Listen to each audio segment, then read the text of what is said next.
निश्चित तौर पे परिवर्तन होगी, इसमें कहीं आपको संदेह नहीं दिखेगी। अफसरशाही नहीं रहेगी, जनता की सरकार है और जनता की बात पदाधिकारियों को सुननी पड़ेगी। कि जो सरकार के जो मंत्री थे अब किस दल से बिलोंग करते हैं, अब हमको तो नहीं कहना चाहिए, लेकिन लोग कहते हैं कि बीजेपी का वो लोग फुल फॉर्म बताते हैं भारतीय जनता पार्टी नहीं, बड़का झूठा पार्टी या बड़का जुमला पार्टी, ये जुमला देते रहे हैं। मैंने कहा कि जनता की राज आ गई है, इससे पहले झूठों की राज थी, अब जनता की राज हुई है। जनता की जब राज आएगी तो अपने आप अफसरशाही कम होगा।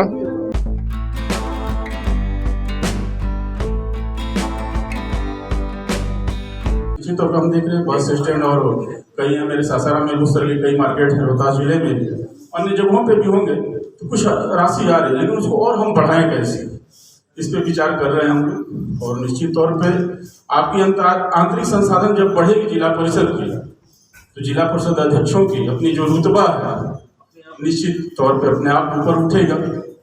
ये मैं पूरी प्रयास कर रहा हूँ और आप लोगों से बीच बीच में हम राय लेते रहेंगे कि इनके जिले में क्या स्थिति है और आंतरिक संसाधन में कैसे बढ़ोतरी हम लोग कर सकते हैं। इसके अलावा कई चीज़ें और मैंने देखा, डिस्ट्रिक्ट इंजीनियर की बहाली, मनरेगा, स्थानांतरण की भी बात हो रही थी पदाधिकारी। निश्चित तौर पर उस पर हम बहुत जल्द विचार करेंगे। स्थानांतरण का, डिस्ट्रिक्ट इंजीनियर की भी बहाली की भी हो रही है। एसक्यूम डीक्यूम का था, district quality manager, state quality manager, मेरे यहाँ एकदम पदरिक्त था, एक दो लोगों से काम चलता था। अभी हम लोगों ने उन लोगों का इंटरव्यू ले लिया है। एसक्यूम और डीक्यूम भी हम लोग यहाँ बहुत जल्द उपलब्ध हो गए, उनको बहुत जल्द हम लोग हर जिले में पदस्थापित करेंगे और वो कार्य बहुत अति महत्वपूर्ण होगा जब आपको क्वालिटी के लिए अन्य जगहों पे नहीं भटकना पड़ेगा, अन्य डिपार्टमेंट पे नहीं डिपेंड होना पड़ेगा। इस तरह के हम लोग कई कार्य कर रहे हैं। एनओसी का जो मामला है निश्चित तौर पे हम बहुत जल्द, आज तो मैं डिपार्टमेंट नहीं जा पाऊंगा, कल भी एक सीएम साहब के साथ कार्यक्रम है, परसों मैं निश्चित तौर पर इसमें गाइडलाइन जारी करवाऊंगा। एनओसी जो है मिलने में जो महीने, 2 महीने, 6 महीने लोग लगाते हैं, एक गाइडलाइन निकालता हूँ कि 15 दिन के अंदर सीओ और अन्य जिनके द्वारा भी मैंने एनओसी प्राप्त करनी है, 15 दिनों के अंदर हो एनओसी। 1 हफ्ता का समय रहेगा, 1 हफ्ता अगर नहीं देते हैं तो ज्यादा से ज्यादा 15 दिनों के अंदर,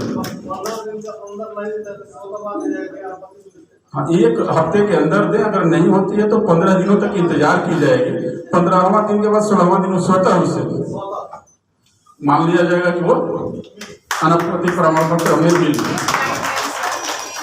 जो फाइलें हमारे एडीएम के पास जो रखी जा रही हैं, टाल मटोल किया जा रहा है, वो 72 घंटों से माननीय मिहिर कुमार जी ने बोला था कि 72 घंटों से अगर अधिक रखते हैं तो ये सही नहीं है, ठीक नहीं है, कार्रवाई की जा सकती है। तो इस पे सर कोई गाइडलाइन दिया जाए सर।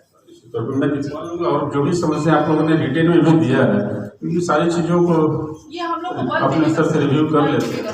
72 घंटे का अगर मामला तो निश्चित तौर पर सारी बातें आप मिल के भी कर ले। अब यहाँ बहुत प्रोटोकॉल का पालन करें। मैं हूं अनूप नारायण सिंह और आप देख रहे हैं बिहारी खबर के डिजिटल प्लेटफॉर्म को। हमारे साथ हैं बिहार सरकार के पंचायती राज मंत्री मुरारी प्रसाद गौतम जी। जब से ये मंत्री बने हैं लगातार जो पंचायती राज व्यवस्था है उसमें मूल चूल परिवर्तन की बात कर रहे हैं। आज ये यहाँ जुटे हैं, तमाम जिलों के जो जिला परिषद के अध्यक्ष हैं वो आए हैं और एक बड़ी बात इन्होंने कही है कि महागठबंधन की सरकार में वो चीज़ें नहीं होंगी जो अभी तक जनप्रतिनिधियों के हित की बात नहीं होती थी और अफसरशाही हावी हुआ करती थी। आपको क्या लगता है, चूंकि आप जमीन से जुड़े आदमी हैं, सफाई गोई से बोल देते हैं जो भी बातें होती हैं, आपको लग रहा है कि आप परिवर्तन कर पाएंगे? निश्चित तौर पे परिवर्तन होगी, इसमें कहीं आपको संदेह नहीं दिखेगी। अफसरशाही नहीं रहेगी, जनता की सरकार है और जनता की बात पदाधिकारियों को सुननी पड़ेगी। पंचायती राज व्यवस्था है और तमाम जो पंचायती राज व्यवस्था के तहत निर्वाचित लोग हैं उसमें जिला परिषद का अध्यक्ष सबसे पावरफुल पद है, लेकिन इन लोगों का कहना है कि केवल सरकार ने हमें पद दे दिया है और जो सुविधाएं हैं जो मिलनी चाहिए वो नहीं मिल पाई हैं। आपको क्या लगता है कि विभाग में आप 1 महीने का समय हो गया, आपने देखा भी होगा संचिका इनका, बिहार की पूर्व गवर्नमेंट और पूर्व मंत्री द्वारा क्या इसमें व्यवस्थाएं थी उस पर मैं टिप्पणी नहीं करना चाह रहा हूँ, लेकिन मैंने जब से पंचायती राज संभाला है और आपको जानकारी होनी चाहिए और मैं बताना चाहूँगा कि हमारे स्वर्गीय राजीव गांधी जी की जो सोच थी पंचायती राज को सशक्त और धारदार बनाने की, अगर जब हम पंचायती राज को सशक्त और धारदार बनाएंगे तो निश्चित तौर पे हमारे पंचायत प्रतिनिधि जो भी त्रिस्तरीय पंचायत के मुखिया हो, बीडीसी हो, प्रमुख हो या जिला परिषद अध्यक्ष हो, सभी लोगों को मजबूती मिलेगी। सबसे बड़ी समस्या है सुरक्षा को लेकर। लगातार जितने भी जिला परिषद के सदस्य हैं, मुखिया हैं, जितने भी जनप्रतिनिधि हैं, सबसे ज़्यादा अगर हत्या होती है जो चुनावी रंजिश के बाद, ये जनप्रतिनिधि हैं। आपको क्या लगता है कि सरकार को इनके लिए जो पूर्व में घोषणा हुई है उसका इम्प्लीमेंट होना चाहिए? देखिए, सरकार, मैंने इससे पहले भी आपको जानकारी होनी चाहिए कि जो सरकार के जो मंत्री थे अब किस दल से बिलोंग करते हैं।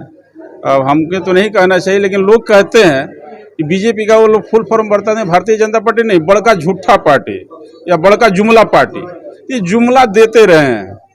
अगर इस तरह की है, कहीं ना कहीं प्रतिनिधियों के साथ हमारी घटना दुर्घटना हुई है, हम लोग उसकी उच्च स्तरीय जांच करेंगे। जिनको ज़रूरत है, जो ज़रूरतमंद हैं, जिनके साथ उस तरह की घटनाएं होने की संभावना है, उन्हें निश्चित तौर पर लाइसेंस मिलेगी। अब सारे प्रतिनिधियों को लाइसेंस की बात हम नहीं कर सकते। आखिरी सवाल, पंचायती राज व्यवस्था को मजबूत करने के लिए बतौर बिहार सरकार के मंत्री आप कौन बड़ी पहल करेंगे? बहुत सारी पहल हैं। आने वाले समय में आपको दिखेगा कि हम लोग कौन कौन सी पहल कर रहे हैं, कैसे पंचायती राज सशक्त और धारदार होगी। अफसरशाही पे आपने अभी तुरंत भाषण में कहा कि अफसरशाही पर लगाम लगाएंगे, लगा पाएंगे? अफसरशाही पे लगाम मैं नहीं लगाऊंगा। मैंने कहा कि जनता की राज आ गई है। इससे पहले झूठों की राज थी, अब जनता की राज हुई है। जनता की जब राज आएगी तो अपने आप अफसरशाही कम होगा। जनता की आवाज सुननी पड़ेगी अफसरों को। यह है मुरारी प्रसाद गौतम जी, और लगातार ये कह रहे हैं कि जनता का राज आएगा और महागठबंधन की सरकार जो है लगातार जनप्रतिनिधियों के हितों की रक्षा करेगी। ये देखना दिगर होगा कि आने वाले वक्त में महागठबंधन की सरकार जिन मुद्दों को लेकर बिहार में आई है, क्या उन मुद्दों को पूरा कर पाएगी। लेकिन मुरारी प्रसाद गौतम जिस कारण से जाने जाते हैं, जमीन से जुड़े हैं और काफी गरीबी को इन्होंने नजदीक से देखा है, तो जाहिर सी बात है कि गाँव से आने वाला व्यक्ति पंचायती राज मंत्री बनने के बाद जरूर पंचायती राज व्यवस्था में परिवर्तन की एक बड़ी लकीर खींच सकता है।